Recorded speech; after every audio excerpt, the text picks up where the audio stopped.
Hi, Copic in the craft room. Michelle Houghton here. I have not checked in physically and waved hello at you guys in a long time, so I thought I would. I got a special request about almost 2 months ago now to review a product that is not specifically Copic related, but I was intrigued and so I said I would. So this video is a little bit about their product today, just kind of giving you that little forewarning of what we're doing today. So this is a company called Winnie's Picks, and it is a canvas paint by number. So it's basically the paint by number that we all did as little kids, but it's adults. In that, and nothing X-rated, in that it is incredibly detailed, and they've taken this to the next level, and that you can send them a photograph and they will rework it so that it becomes a paint by number. So if you order one from them, what you are receiving is a wonderful art tube full of your new canvas, and then you also get paintbrushes. I'm flipping them around, but they're actually fairly nice. They're not super high quality, but they're really nice in the fact that they come with each set. You're using them for that one and then probably disposing them, or you could save them for other projects. But what I've tested so far, they're fairly nice bristles and are going to do the detail work. You will get a very small picture of what you're doing. This is the one I chose out of their collection. And then you will get, of course, you'll recognize these if you ever did paint by numbers, these little tubs of paint that have the number key, and that's going to match up with what is on the canvas. Now, what I asked them when they offered this to me was if I could use my Copic markers on them. Now, this is a canvas that has been coated with a form of gesso and sealant, and they did not know if the alcohol in the Copic markers would interfere with that or how that would work. So I've done some testing off on the side of the canvas, and I'll show you that in a second, and I have matched up a few colors of my Copic markers with the paint number. So I'm going to show you that as well and kind of talk through that with you, but I'm going to shift our camera so you can see what's going on my table, and you can see that canvas.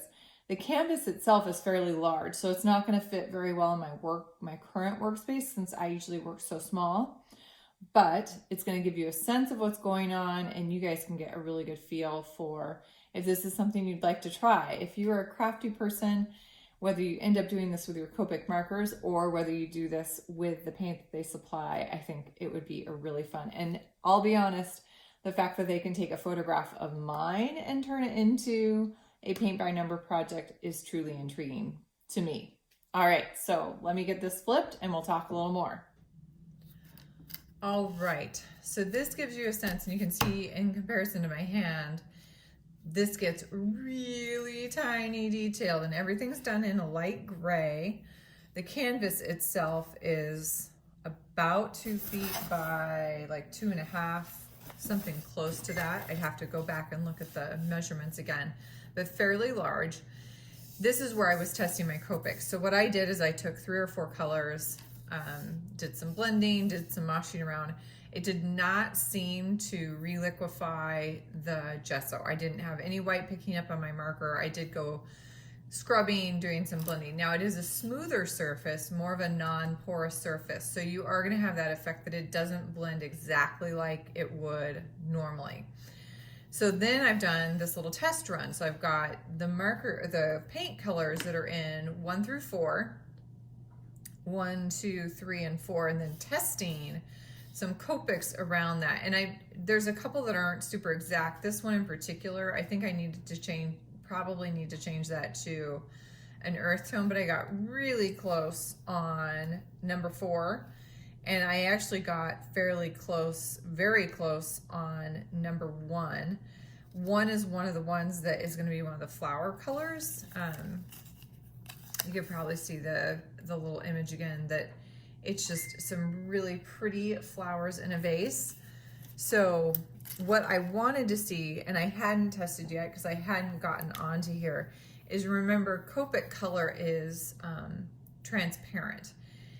So it is that ink that we can see through, and that's part of where we can layer things and blend things together. But I wanted to see if I put this lighter color over the area that's marked 1, if I'm going to actually have any sort, or if I'm going to be able to just see that number kind of shining through, because that's probably not going to work. So I'm going to go right up to the edge. But see, this was my concern a little bit when I got this, because I wasn't sure how they were going to do the numbers on this. But you can see now the outlines themselves are so faint, and I don't know if you can even see those on the video.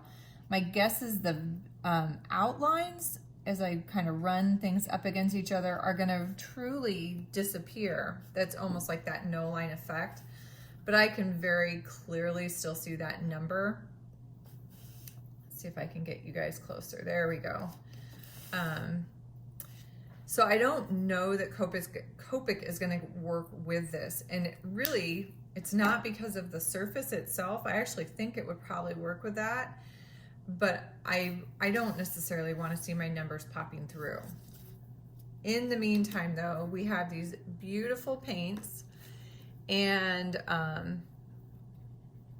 they really do have fairly nice paintbrushes. I was actually pleasantly surprised by that, because a lot of, I know as kids, they sent, you know, in these little sets, you'd have the really inexpensive ones. So it is a nice acrylic paint. You can thin it with just a little bit of water. The cleanup is, would be just a real gentle soap and water. The intent behind any project like this is that you just relax and enjoy. It's very small detail, and so you can turn your brain off and focus in on what you're doing and just paint. They recommend, and I actually would recommend as well, you kind of start to the left of the image and work your way across to the white or the right. If you are right-handed, you might go in reverse if you are left-handed. And you could pick a color and kind of work your way through and hit all those 1s, hit all those 2s. Or you can go mishmash, kind of go as you hit them. It's a neat project. I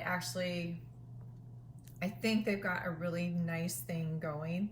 And the fact that they're making these so personalized, I do wish that the gray would disappear under my Copic, but I think they have a really fun crafting adult project company going. So thumbs up for me.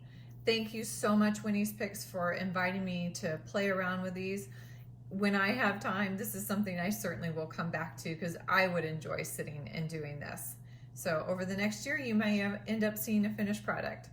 Thank you so much, everybody, for stopping by today. I know it was a little bit different, not as much Copic, but a fun, crafty project. Hope you have a happy, colorful day.